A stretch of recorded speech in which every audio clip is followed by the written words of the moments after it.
This is மகா exercise 10.1 பயிற்சி 10.1 முதல் கணக்கு. முதல் கொள்கையினை பயன்படுத்தி பின்வரும் சார்புகளின் வகைக்கெழுக்களை காண்க. வகைக்கெழு காண்க, வகைப்படுத்துக அப்படின்னு சொன்னால் நம்ம டிஃப்ரென்ஷியேஷன் சொல்ல போகிறோம். டெரிவேட்டிவ் அப்படின்னு இன்னொரு வார்த்தை இருக்குது. இப்போது what is the first principle of derivative? என்னது முதல் கொள்கைன்னா சாய்வு தான், வேறு ஒன்றுமே கிடையாது. அப்போ சாய்வுன்றதுக்கு ஏற்கனவே நம்ம படிச்சிட்டோம். எப்போது 10th நம்ம படிச்சிருப்போம். சாய்வு அப்படின்னா என்னதுன்னா, சாய்வுக்கான ஃபஸ்ட்டு ஒரு சாய்வை கொண்ட சாய்வையும் ஒரு வைவெட்டு துண்டையும் கொண்ட எக்ஸச்சின் நேர்கோட்டின் சமன்பாடு என்னென்னா y = mx + c. உங்களுக்கு 10th இது தெரிஞ்ச விஷயந்தான் இது. ஓகே, இப்போது சி என்பது y வெட்டு துண்டு. நம்ம கொடுக்கப்பட்ட சமன்பாடு நேர்கோடி சமன்பாடுன்னு சொன்னால் என்ன வரணுங்க, எனக்கு x வரணும், y வரணும், y வெட்டு துண்டு வரணும். ஒரு சாய்வு தான் mன்னு சொல்லுவோம். எக்ஸினுடைய கெழு என்னவோ அதுதான் நமக்கு சாய்வு. இப்போது இந்த f(x) நம்ம ஏற்கனவே என்ன சொல்லியிருக்கோம், எக்ஸினுடைய மதிப்பு போட்டால் கிடைக்கக்கூடியது ஒரு விளைவு கிடைக்கல, ஒரு ஃபங்க்ஷன், அதை தான் நான் சொல்லுவோம், நம்ம yன்னு சொல்லுவோம். அப்போ y = 6ன்னு வருது. y = வந்துருச்சு அப்படின்னு சொன்னாவே x அச்சுக்கு இணையான சமன்பாடு. அப்போது முதல் பிரின்சிபல் அப்படிங்கிறது உங்களுக்கு என்னென்னா, சாய்வை பயன்படுத்தி வரக்கூடியதான் முதல் பிரின்சிபல். எதில்? டெரிவேட்டிவில், அதுதான் டிஃப்ரென்ஷியேஷனில், அதுதான் முதல் பிரின்சிபல்னு சொல்கிறோம். First principal. ஓகே, முதல் கொள்கை. இப்போது இந்த இதுவுக்கு நீங்கள் சொல்லிடலாம், அவ்வளோதான். y = வந்துச்சுன்னா அது எக்ஸ் அச்சுக்கு இணையான சமன்பாடு. இப்போது இது எக்ஸ் அச்சு கிடைமட்டமாக இருக்கிறது, செங்குத்தாக இருக்கிறது y அச்சு. y = 6. y-னுடைய மதிப்பு என்னன்னு சொல்லிட்டாங்க, 6ன்னு சொல்லிட்டாங்க. அப்போ 6ன்னு வந்துருச்சு. எக்ஸினுடைய மதிப்பு என்னதுங்க, 0. அப்போ யாருக்கு சமமாக இருக்கும் அது? y அச்சுக்கு இணையான எக்ஸ் அச்சுக்கு இணையான நேர்கோட்டின் சமன்பாடு y = bன்னு சொல்லிட்டு நம்ம படிச்சிருப்போம் 10th. அதே தான் இது. அவங்க வகைக்கெழுவை காணுன்னு சொல்கிறாங்க. அப்போ எதனுடைய வகைக்கெழுவை கண்டுபிடி சொன்னால் எக்ஸினுடைய மதிப்பு கேட்குறாங்க. அப்போ x = what? 0. முடிஞ்சிச்சு. ஸோ இது உங்களுக்கு தெரிஞ்ச விஷயம். இப்போது நீங்கள் 11th வந்துட்டீங்க. இன்னும் கொஞ்சம் நம்ம டெவலப் ஆகணும். அதனால் இதுக்கு நான் என்ன பண்ண போகிறேன், ஒரு வளைவரை எடுத்துக்கிறேன். இப்படி ஒரு வளைவரை எடுக்கிறேன். இப்போ இது எக்ஸ் அச்சு, இது y அச்சு. நான் இங்கே ஒரு புள்ளியை நோட் பண்ணுறேன். இதுதான் முதல் புள்ளி.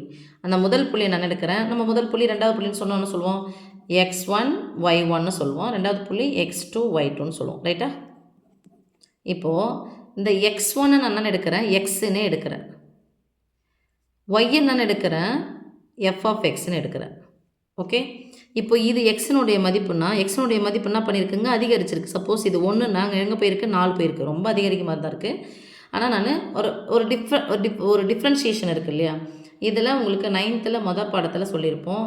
அந்த வார்த்தை ஒரு குறியீடு என்ன போடுவோம், டெல்டான்னா வேறுபாடு. டெல்டான்றது வேறுபாடு. இப்போ நீங்கள் 9th படிக்கும்போது a டெல்டா b அப்படின்னு சொன்னது ஏவுக்கும் பிக்குமான வேறுபாடு. ஏக்கும் பிக்குமான வேறுபாடு a டெல்டா b அப்படின்னா ஏவுக்கும் பிக்குமான வேறுபாடு என்ன இருக்காங்க அப்படிங்கிறது தான் இது. இப்போது டெல்டான்னா ஒரு சின்ன வேறுபாடுன்னு அர்த்தம். ஓகே சாமி, இந்த அர்த்தம் நீங்கள் இப்படி தான் புரிஞ்சுக்கணும். இப்போது இதை என்ன எடுக்கிறேன்னா, எக்ஸு கொஞ்சம் அதிகமாக இருக்குது. அப்போ எக்ஸு கூட ஏதோ ஒன்று நான் கூட்டியிருக்கேன், ஏதோ ஒரு நம்பரை கூட்டியிருக்கலாம். அதை இப்போ என்ன சொல்லணும், நான் x + Δx எடுக்கிறேன். அந்த ரெண்டாவது புள்ளி x + Δx. அப்போ விளைவு கிடச்சி நான் அந்த எக்ஸுக்கு பதிலாக என்ன போட போகிறோம், f(x + Δx). ஸோ புரியுதாம்மா? ஸோ இது ரெண்டாவது புள்ளி. ஸோ முதல் புள்ளி x1 y1க்கு பதிலாக நான் எக்ஸ்ன்னு எடுக்கிறேன். அது கிடைக்கக்கூடியது y, அந்த y தான் நான் எடுக்கிறேன், f(x)ன்னு எடுக்கிறேன். ஸோ ரெண்டாவது புள்ளி இதை எடுத்துக்கிறேன். ஓகே, இப்போ இதுக்கு உண்டான சாய்வு, நம்ம ஃபார்முலா என்னது, சாய்வு இது எவ்வளோ சாஞ்சிருக்குன்னு சொல்லணும் கேட்கணும்னா, இதனுடைய சாய்வு அது ஃபார்முலா என்னது, நமக்கு 10th படிச்சது m = பை போடுவோமா, y2 - y1 / x2 - x1. Right? நான் தெரிஞ்சதுலேருந்தே வர சாமி. ஆன்சர் இது முடிஞ்சிருச்சு. இது எப்படி வந்துச்சு அப்படின்னு சொல்கிறேன். ஏன்னா இங்கே ஒரு சிம்பிளாக போட்டிங்கன்னா உங்களுக்கு தெரிஞ்சிடும், எக்ஸினுடைய மதிப்பே அங்கே கிடையாது. அப்போ x = 0 நம்ம சொல்லிடுவோம்.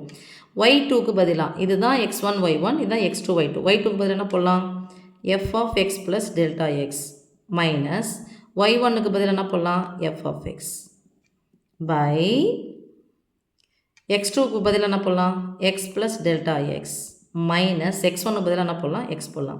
இந்த ப்ளஸ் எக்ஸும் மைனஸ் எக்ஸ் ஆகிடும், கேன்சல் ஆகிடும். மேலே இருக்கிறதுனா அது f(x + Δx) minus f(x / Δx). இதுதான் சாய்வு. அந்த m தான் நம்ம என்ன சொல்கிறோம், முதல் கொள்கையில் f'(x)ன்னு சொல்கிறோம். ஓகே, f(x)ஐ வகைப்படுத்தினால் கிடைப்பது f'(x). இன்னொரு பேர் எஃப் ஆஃப் எக்ஸ் நம்ம என்ன சொல்லணும்னா derivative D by DX of F of எக்ஸ்ன்னு சொல்லுவோம். ஓகே, டெரிவேட்டிவ் எக்ஸை வகைப்படுத்துக, எஃப் ஆஃப் எக்ஸை பொறுத்து வகைப்படுத்துக அப்படின்னு சொல்கிறது. ஓகே சாமி, ஸோ இதில் தான் அந்த ஃபார்முலா வந்தது. இந்த ஃபார்முலா வச்சு நம்ம இதையும் போடலாம். ஓகே, இப்போது எஃப் டேஷ் ஆஃப் எக்ஸ், நான் அந்த ஆன்சர் நான் உங்களுக்கு முன்னாடி ஷார்ட்டாக சொல்லி ஆயிடுச்சு. இப்போ அந்த ஃபார்முலா பேஸ் பண்ணி போகிறோம். Equal to f of X plus delta x. இப்போ என்னென்னா இதுக்கு ஒன்று நம்ம இங்கே ஒன்று போட வேண்டியது ஃபார்முலா இது தான். ஒன்று எக்ஸ்ட்ரா நம்ம என்ன சேர்ப்போம்னா limit delta X tends to 0. இப்போது டெல்டா எக்ஸினுடைய மதிப்பு எதை நோக்கி வருது அப்படின்னு சொன்னால் 0வை நோக்கி வருகிறது. அப்போ 0வை நோக்கி வந்துக்கிட்டே இருக்கும்போது இப்போங்க பாருங்கள், இது ஒரு சின்ன முக்கோணமாக நம்ம போட்டுக்கலாமா? இது இங்கேருந்து யார் அப்ரோச் பண்ணுறாங்க? 0 அப்ரோச் பண்ணும்போது குட்டி குட்டி குட்டி குட்டி குட்டியாக ஆகிட்டு இது இவ்வளோ குட்டியாக வந்துடும் சாமி. இவ்வளோண்ணா 0வை நோக்கி வந்துக்கிட்டே இருக்குது. எதனுடைய மதிப்பு? டெல்டா எக்ஸ் ரொம்ப குட்டி குட்டி குட்டியாக வந்து எதை நோக்கி வருது? 0வை நோக்கி வருது. தான் limit x delta X tends to 0 f of X plus delta x. F of X plus delta x, எக்ஸுக்கு பதிலாக எக்ஸ் ப்ளஸ் டெல்டா எக்ஸ் போட போகிறோம். எஃப் ஆஃப் எக்ஸ் நமக்கு என்ன தான் இருக்குது? 6. F of X plus delta x, எனக்கு x of x மட்டும்தான் கிடைக்குது. இங்கே டெல்டா எக்ஸ் இல்லவே இல்லை, ஒரே ஒரு மாறிலி மட்டும்தான் இருக்குது. அப்போ அதுக்கு பதில் என்ன போட்டுக்கலாம் சாமி? 6 போட்டுக்கலாமா? ஸோ 6 மைனஸ் இதுக்கு ஃபுல்லாகவே எனக்கு ஒரே ஒரு மாறிலி மட்டும்தான் இருக்குது. இன்னொன்று எக்ஸ் டேர்மில் வேறு எதுவுமே கிடையாது. எக்ஸ் டேர்ம் இருந்தால் தான் நான் டெல்டா எக்ஸ் போட முடியும். இல்லை, ஒரே ஒரு உறுப்பு தான் இருக்குது. அந்த 6 அப்படி எடுத்து போட்டுக்கலாம். மைனஸ் எஃப் ஆஃப் எக்ஸோடைய மதிப்பு 6 by delta x that is equal to limit delta X tends to 0, 6லேருந்து 6 போனால் 0 by delta x equal to இப்போ டெல்டா எக்ஸ்னுடைய மதிப்பு எதை நோக்கி போக சொன்னால் 0வை நோக்கி போகுது. என்னென்னு கிடச்சிச்சு? ஆன்சர் 0. இதை தான் சாமி நம்ம முன்னாடியே சொல்லியாச்சு.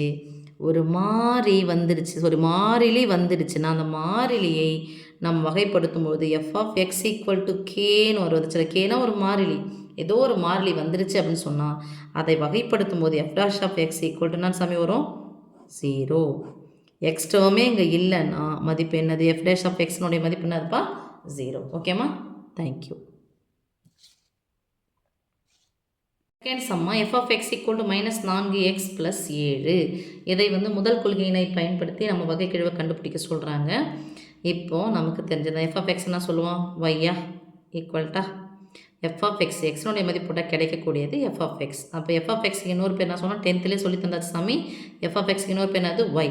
ஓகே, இப்போ y equal to minus 4 into X plus 7. முதல் கொள்கை என்னது? சாய்வு கண்டுபிடிக்கிறது. சாய்வு என்னது? y equal to MX plus C தானே. இப்போ சாய்வுன்றது யார்? எம் தானே. அப்போ எக்ஸனுடைய கெழு என்னதுங்க? மைனஸ் 4. அப்போது இந்த ஒய் அப்படிங்கிறது நான் வகைக்கெழு என்னன்னா நமக்கு ஆன்சர் மைனஸ் 4. முதல் கொள்கை என்னது? நம்ம எஃப் இதை வந்து வகைப்படுத்துகிறோம். F dash of X equal to minus 4. இதுதான் ஆன்சர். இப்போ ஃபார்முலா பிரகாரம் இந்த நம்ம 11th வந்துட்டோம் இல்லையா, அதனால் ஃபார்முலா பிரகாரம் ஆன்சர் இதுதான் சாமி ஓவர் அது. ஓகே, 11th வந்துட்டு நம்ம எப்படி போட போகிறோம்னா நான் முதல் கணக்கில் ஏற்கனவே சொல்லிட்டேன், திருப்பி சொல்கிறேங்க. எப்படி இது வந்துச்சு அப்படின்னு சொன்னால் இது எக்ஸ் அச்சு, இது ஒய் அச்சுன்னு எடுத்துக்கிறோம். ஒரு புள்ளி ஒரு வளைவரையை நான் அமைக்கிறேன், இப்படி கூட போடுறேன். இதுதான் x1 y1. இந்த x1 y1க்கு பதில் என்ன போடுறேன்? நான் எக்ஸ் கமா ஒய்க்கு பதில் என்ன போடுறேன்? எஃப் ஆஃப் எக்ஸ்னு போடுறேன். ஓகே, இது ஒரு புள்ளி. இந்த ரெண்டாவது புள்ளி எக்ஸை விட இங்கேருந்து இருக்குல்ல எக்ஸ் இங்கே அதிகரிச்சிருக்கு இல்லையா, அப்போ நான் என்ன போடுறேன்? எக்ஸ் ப்ளஸ் எக்ஸை தாண்டி அதிகரிச்சிருக்கு, அப்போ X plus delta X. Delta எக்ஸ்ன்றது ஒரு வேறுபாடு, எக்ஸுக்கும் அந்த டெல்டா எக்ஸ்ன்றது ஒரு சின்ன வேறுபாடு இருக்குது, எக்ஸுக்கும் அதுக்கும் ஒரு வேறுபாடு இருக்குது கமா.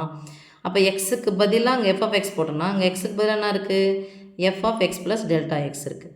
ஓகே, அப்போ எனக்கு ஃபார்முலா என்னது? ஒய் எம்னுடைய ஃபார்முலா, சாய்வினுடைய formula y2 minus y1 by x2 minus x1. அப்படியே ரிவர்ஸ் கேட் போடுங்க பார்க்கலாம். y2 minus y1 by x2 minus x1 that is equal to reverse கேட் போட்டுக்கலாம் சாமி. மேலே என்ன போடலாம்? F of X plus delta X by போட்டு இங்கே மைனஸ் ரிவர்ஸ் கேட்லாம் கிடையாது சாமி.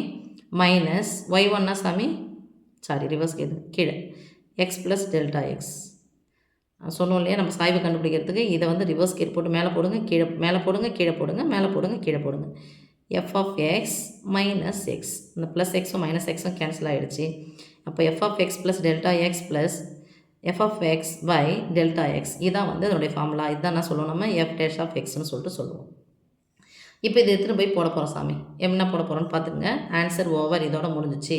ஃபார்முலா பேஸில் இப்போ நம்ம போட போகிறது f dash of X equal to formula என்னது, லிமிட் போட சொல்லணும். ஏன்னா டெல்டா எக்ஸ் டென்ஸ் டு 0 எங்கே நோக்கி வருதுன்னா டெல்டா எக்ஸ்னுடைய மதிப்பானது சாய்வு, இதுதான் சாய்வு.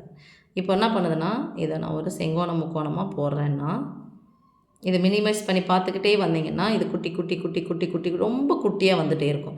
எதை நோக்கி வரும், 0வை நோக்கி வரும். அப்ரோச் பண்ணுறது, இது அப்ரோச் பண்ணுறது, அணுகுதல், 0வை நோக்கி வருதல் அப்படிங்கிறது அர்த்தம். Limit delta X tends to 0, formula அப்படி எழுதிங்க. F of X plus delta X minus F of X by delta X. டெல்டான்னா அது வேறுபாடு, சிறிய வேறுபாடு, மைனஸ் அப்படின்னு சொல்லிட்டு அர்த்தம் பார்த்துக்கலாம். ஓகே, ஒரு சின்ன வேறுபாடுன்னு அர்த்தம். இப்போ எக்ஸுக்கு பதிலாக நான் என்ன போட போகிறேன், எக்ஸ் ப்ளஸ் டெல்டா எக்ஸு போட போகிறோம். எக்ஸினுடைய டேர்ம் இருக்கான்னு பாருங்கள். அப்போ எக்ஸுக்கு பதிலாக நம்ம G of X H of எக்ஸ்ன்னு சொல்லிட்டு எஃப் ஆஃப் எக்ஸ்ன்னு சொல்லிட்டு சார்புகளையும் சேர்த்து படிச்சிருப்போம், அதே தான். இப்போது limit delta X tends to 0 f of X plus delta x, எக்ஸுக்கு பதிலாக எஃப் ஆஃப் எக்ஸ் தான், அங்கே எக்ஸுக்கு பதிலாக என்ன போட போகிறோம், எக்ஸ் ப்ளஸ் டெல்டா எக்ஸ். அப்போ எக்ஸுக்கு பதிலாக எக்ஸ் ப்ளஸ் டெல்டா எக்ஸ் போட போகிறோம். அப்போ முன்னாடி என்ன இருக்குது, -4 இன்ட்டு எக்ஸுக்கு பதிலாக X plus delta X, close பண்ணிக்கோங்க, மைனஸ் எஃப் ஆஃப் எக்ஸ், இது ஃபுல் என்னது, சாரி எக்ஸுக்கு பதிலாக இதை போட்டாச்சு, எக்ஸுக்கு பதிலாக எக்ஸ் ப்ளஸ் டெல்டா எக்ஸ் போட்டாச்சு, ப்ளஸ் 7. ஓகே, மைனஸ் தான் அது குறிய மாற்று. அப்போ குறிய மாற்றுனா -4x தான் ப்ளஸ் 4x ப்ளஸ் 7னா -7 பை டெல்டா எக்ஸ் அப்படியே போட்டுக்கலாம். Okay, that is equal to limit delta X tends to 0, உள்ளே எடுத்து பெருங்க, பெருக்கல்னா ப்ராக்கெட் பொதுவானது, இதுக்கு மட்டும்தான் சொன்னோம். -4 into X -4 into delta X plus 7 இருக்கிறது plus 4x minus 7 by delta X. Plus 7 minus 7 கேன்சலாக, plus 4x minus 4x cancel. So limit delta X tends to 0 -4 into delta X by delta X. Delta X நடுவில் பெருக்களுக்கு மேலேங்கிழே cancel ஆகிடும். Limit delta X tends to 0 -4, இங்கே delta எக்ஸே கிடையாது. அப்போ answer என்ன சாமி, -4. இதுதான் யார், எஃப் டேஷ் ஆஃப் எக்ஸ். இதை தான் முன்னாடியே உங்களுக்கு y equal to mx plus சியில் போய் போட்டு ஆன்சரை நம்ம சொல்லியாச்சு. ஓகே, அப்போ முதல் கொள்கை அப்படிங்கிறது சாய்வை கண்டுபிடிக்கிறதான இது. ஓகேம்மா, அப்படியே வரலாம் ஒரு பார்த்துக்கோங்க பார்க்கலாம். இதான் உங்களுக்கு 10th படித்தது, அதே தான். இப்போ நீங்கள் 11th படிக்கிறது ஃபார்முலா பேஸ்டாக இதை படிச்சுட்டு போட்டுக்க வேண்டியதுதான். சரி சாமி, எக்ஸுக்கு பதிலாக எக்ஸ் ப்ளஸ் டெல்டா எக்ஸ்னு போடணும், கொண்டு போயிட்டு அப்ளை பண்ணணும், வேறு ஒன்றும் இல்லை. எக்ஸுக்கு பதிலாக எக்ஸ் ப்ளஸ் டெல்டா எக்ஸ் போட போகிறீங்க. ஒன்றுமா F of X equal to -x² plus 2 முதல் கொள்கையை பயன்படுத்தி போட போகிறோம். முதல் 2 கணக்கில் உங்களுக்கு அந்த வளைவரை போட்டுட்டு என்ன பண்ணுது அப்படின்னு சொல்லியாச்சு. So what is the first principle of derivative அப்படின்னு சொன்னாவே உங்களுக்கு f dash of X equal to f of X plus delta X minus F of X by delta x. இப்போ உங்களுக்கு ஆட் பண்ண வேண்டியது என்னது, இங்கே limit delta X tends to 0. Okay, formula நல்லா பார்த்துங்க சாமி. எக்ஸுக்கு பதிலாக எக்ஸ் ப்ளஸ் டெல்டா எக்ஸ் போட போகிறோம், வேறு ஒன்றும் இல்லை. That is equal to f of X plus delta x. இங்கே ரைட் சைடில் எக்ஸுக்கு பதிலாக எக்ஸ் ப்ளஸ் டெல்டா எக்ஸ் போடும். அப்போ எக்ஸுக்கு பதிலாக X plus delta X minus of X plus delta x the whole square plus 2 மைனஸ்னால் குறிய மாற்று, எஃப் ஆஃப் எக்ஸ்னுடைய மதிப்பு -x² ப்ளஸ் x² ப்ளஸ் 2னா -2 பை டெல்டா எக்ஸ். இங்கே என்னது லிமிட் போட மறந்துட்டேன், sorry. Delta X tends to 0. Okay, that is equal a plus b the whole square formula, minus அப்படியே இருக்கட்டும் சாமி, போட்டுக்கலாம். a² x² plus b² delta x the whole square, நடுவில் இங்கே ப்ளஸ் இருக்கிறதுனால ப்ளஸ், 3 பெருக்கணும், 2 into x into delta x, எங்கே plus. Okay, close bracket plus x² -2 by delta x. இப்பயும் பாருங்கள் மறந்து விட்டேன். Delta X tends to 0. Limit delta X tends to 0. Minus எடுத்து உள்ளே போயிருக்குங்க. அப்போ முன்னாடி குறியில்லைன்னா குறி இருக்குது, ப்ளஸ் இருக்குது அர்த்தம். மைனஸ் தானது குறிய மாற்றும். ப்ளஸ் எக்ஸ் ஸ்கொயர்னா minus x square plus 2x delta எக்ஸ்னா minus 2x into delta x. இது minus delta x the whole square. இங்கே plus x square minus 2 by இந்த ப்ராக்கெட் வந்து பெருக்கல் பொதுவானதுக்கு மட்டும்தான். So delta X. ஓகே, இப்போ யாரெல்லாம் கேன்சல் பண்ண முடியுமோ அவங்க கேன்சல் பண்ணலாம். Plus x square minus x square cancel. இங்கே ஒரு ப்ளஸ் 2 இல்லையா? Okay, that is equal to ஏதோ ஒரு ப்ளஸ் 2 விட்டுட்டு சாமி. ஏதோ ஒரு ப்ளஸ் 2. எஸ், இது ஒரு +2. +2 -2 கேன்சல். சாரி சாமி. இப்போ இங்கே இருக்குது பாருங்கள். Limit delta X tends to 0 minus 2x into delta x minus delta x the whole square by delta x. Okay, that is equal to limit x delta x tends to 0. இப்போ இதில் இது ஒரு உறுப்பு மைனஸ்க்கு முன்னாடி இருக்குது ஒரு உறுப்பு, ஒரு உறுப்பு இருக்குது. ஸோ 2 உறுப்பு இருக்குது. நடுவில் பெருக்கல்னால் இது ரெண்டும் சேர்ந்து ஒரே உறுப்பு. பொதுவாக இருக்காங்க டெல்டா எக்ஸ் வெளியே எடுத்தால் என்ன பண்ணலாம்? இந்த டெல்டா எக்ஸும் பெருக்கல் டெல்டா எக்ஸ்னாலும் கேன்சல் ஆகிடும். அதனால் இது ஒரு 1 டைம். இதில் 1 போயிடுச்சா, இது 1 டைம். எத்தனை உறுப்புகள் இருந்தாலும் தனித்தனியாக போட்டு கேன்சல் பண்ணால் அதே தான் வரப்போகுது. பொதுவாக எடுத்து போட்டாலும் நமக்கு அதே மாதிரி தான் கேன்சல் பண்ணி போகிறோம் சாமி. அப்போ மீதி என்ன இருக்கும்? -2x minus delta X. Okay சாமி. இப்போ டெல்டா எக்ஸ் எதை நோக்கி வரும் சொல்லிச்சு? 0 நோக்கி. டெல்டா எக்ஸோடைய மதிப்பு 0ன்னு அர்த்தம் கிடையாது. லிமிட் வந்து 0வை நோக்கி வருது, மிகச்சிறிய மதிப்பு. அதனால் இதை விட்டுடலாமா?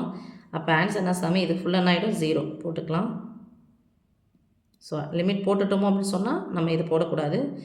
-2x minus 0 that is equal to 2x. இப்போது நீங்கள் 10th போட்ட மாதிரி போட்டிருக்கலாம். எப்படி போட முடியும் அப்படின்னு சொன்னால், இது என்னது? y ஈக்குவல் டு f(x)னா அது y ஈக்குவல் டு -x² + 2. நமக்கு ஃபார்ம் என்ன தெரியும்? y equal to mx + c தான் தெரியும். அப்போ இங்கே எம்ன்ற சாய்வான எக்ஸினுடைய கெழு தான் நமக்கு தெரியும். அங்கே என்ன இருக்குது? x² கெழுவாக இருக்குது. அதனால் ஃபார்முலா வடிவத்தில் தான் இதை போட்டாகணும். அடுக்குகள் வரும் பொழுது இந்த ஃபார்முலா வடிவத்தில் தான் போடணும். இப்போ இதிலேருந்து என்ன தெரிஞ்சுக்கிட்டிங்கன்னா, f(x)ஐ வகைப்படுத்தினால் f'(x), அதாவது ஒய்யை வகைப்படுத்தினால் y'. அவ்வளோதான், வேறு ஒன்றும் இல்லை. வகைப்படுத்துதல் அப்படிங்கிறது ஈக்குவல் டு இதை வகைப்படுத்தும் போது என்ன கிடைக்குன்னா, அடுக்கு முன்னாடி வந்துடும், அடுக்குலேருந்து 1 குறைஞ்சிடும். அவ்வளோதான் ஃபார்முலா. அடுக்கு முன்னாடி 1, அடுக்குலேருந்து 1 குறைஞ்சிடணும். 2 -2 × x, 2லேருந்து 1 போனால் 1 போட்டாலும் மதிப்பு கிடையாது. அப்போ -2x அப்படிங்கிறது தான் f'(x). ஓகே சாமி. அப்போது முதல் பிரின்சிபல் எது அப்படின்னு சொன்னால், சாய்வு கண்டுபிடிக்க தான், வேறு ஒன்றும் இல்லை. சாய்வுக்கான ஃபார்முலா தான் இதில் எல்லாம் வந்துச்சு. அவ்வளோதாம்மா.